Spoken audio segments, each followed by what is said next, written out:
পশ্চিমবাংলার সনাতনীদের কাছে, দেশপ্রেমিকদের কাছে আবেদন করেছিলাম, আজ যাহা মোথা বাড়ি,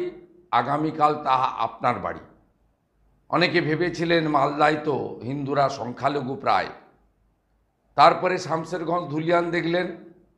বললেন হ্যাঁ করে 16-18% হিন্দু থাকে, তাই হয়তো অত্যাচার হয়েছে। আজকে কলকাতার উপকণ্ঠে ডায়মন্ড হারবার লোকসভার অন্তর্গত,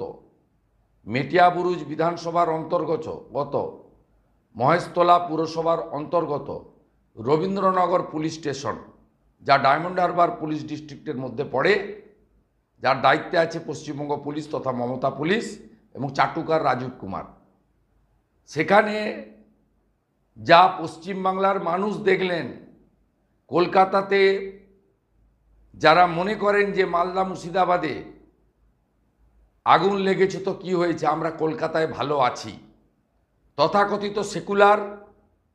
এবং যারা ধর্মনিরপেক্ষতার কথা বলেন, আজকে সমগ্র মহেশতলার একটা অংশ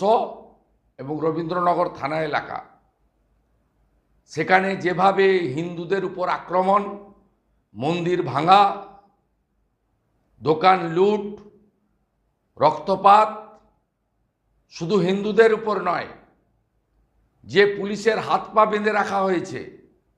ভোট ব্যাংকের রাজনীতিতে এই বিশেষ সম্প্রদায়ের টিকি পর্যন্ত ছোঁয়া যাবে না।